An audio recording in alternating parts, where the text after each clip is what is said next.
Inilah yang dimaksud Muhammad Rasulullah, yakni Muhammad yang diperjalankan, Muhammad yang diciptakan, Muhammad yang dipergerakkan, Muhammad yang dibimbing, Muhammad yang dijaga, Muhammad yang dicukupi, Muhammad yang dikasih sayangi oleh penciptanya.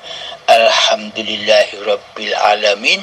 Semoga saya khususnya, semoga kita semua dipahamkan oleh Allah Ta'ala. Alhamdulillahirabbil alamin. Monggo silakan Bunda dari Malaysia, silakan bila ada yang masih ditanyakan kembali. Alhamdulillahirabbil alamin. Pertanyaannya masih berbau syariat, yakni ayat-ayat atau kitab di dalam Al-Quran yang masih tertulis belum mengandung makna rahasia dan mutasyabihatnya. Soalan kedua, di dalam Al-Quran kan menyatakan adanya syurga, adanya neraka. Kan perbuatan itu berlaku di atas kehendaknya. Dan di dalam diri seorang hamba itu, jika mengikut kata ustaz, jika ditiadakan, makna yang ada hanyalah Allah. Bagaimanakah kaitannya dengan syurga dan neraka? Apakah akan berlaku hukuman begitu seperti mana yang ada dinyatakan di dalam Al-Quran? Mohon penjelasan. Alhamdulillahirabbil alamin. Pertanyaannya masih berbau syariat, yakni ayat-ayat atau kitab di dalam Al-Quran yang masih tertulis belum mengandung makna rahasia dan mutasyabihatnya. Menurut di sisi syariat, bertemu Allah itu nanti ketika di dalam surga, nikmat yang amat agung, nikmat yang amat indah adalah hanya bertemu wajhullah. Jadi Allah bagi kaum syariat, jadi Allah bagi ahli hijab, jadi Allah bagi manusia yang hanya masih duduk di dalam tatanan syariat beloko, yakni syariat saja. Maka untuk bertemu Allah itu nanti wujudnya Allah itu di dunia tidak ada. Nanti setelah di surga baru Allah wujud. Ketika manusia menerima kenikmatan yang paling agung, bertemu dengan wajhullah nanti di surga. Jadi bagi ahli syariat, jadi bagi ahli hijab, di dunia ini tak ada Allah. Allah tak berkuasa di dunia ini. Tanda buktinya, Allah selalu digoibkan di hatinya.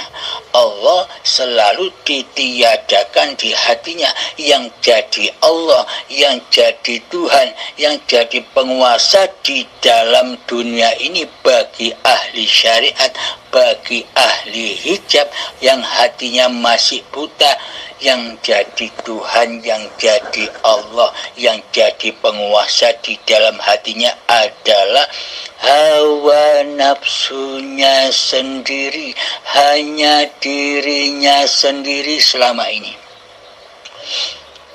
Jadi tidak terasa kita ketika masih duduk di syariat, kita tidak merasa, kita tidak menyadari bahwa diri kita selama ini kitalah yang ngaku-ngaku menjadi Allah. Kitalah yang ngaku-ngaku menjadi penguasa atas hidup dan badan kita sendiri. Seolah-olah wayang yang sudah tidak butuh dalangnya, karena dalangnya ditiadakan, karena dalangnya digoibkan, seolah-olah wayang ini menjadi dalang. Jadi wayang plus dalangnya. Wayang bilang begini kepada dalangnya, wahai dalang, wahai Allah, Anda cukup di sana saja.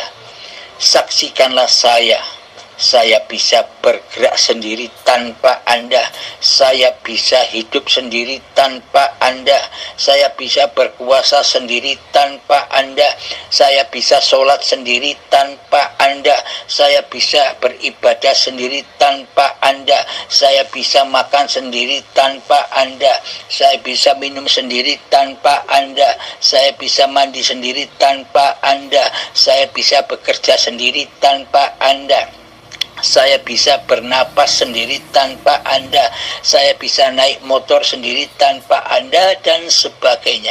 Seolah-olah diri kita lah yang jadi Tuhan selama ini, yang jadi Allah selama ini.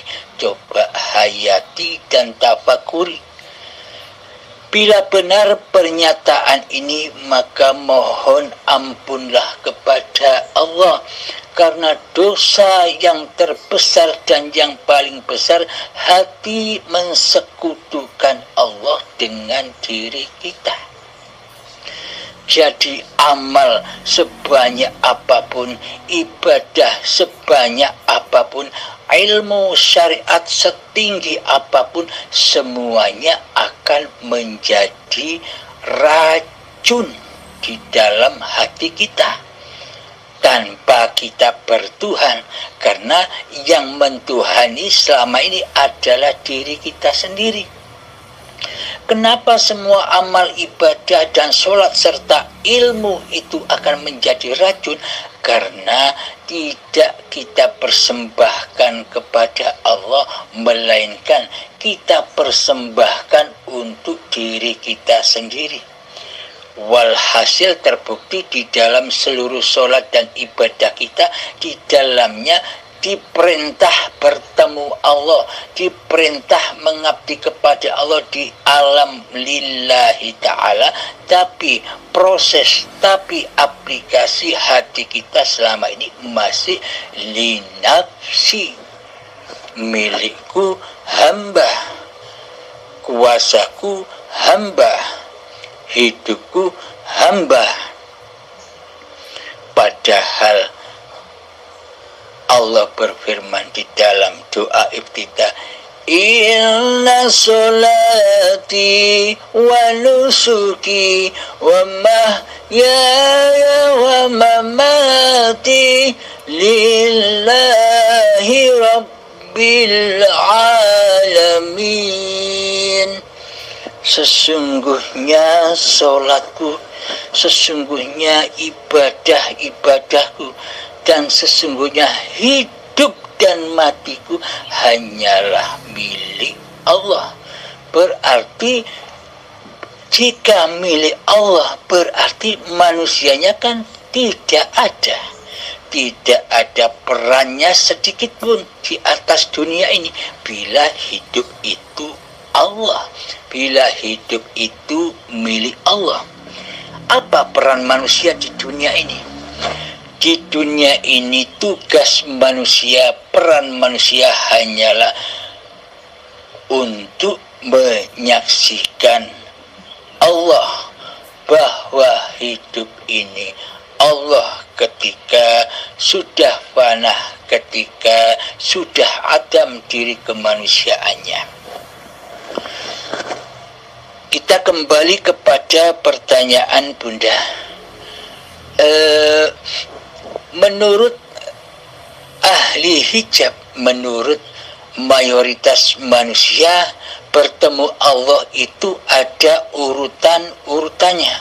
Sebelum kita bertemu Allah di alam surga nanti, perjalanan-perjalanan manusia setelah mati masih ada, yakni alam gaib.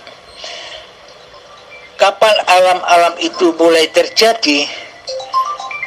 Nanti ketika badan sudah mengalami kematian.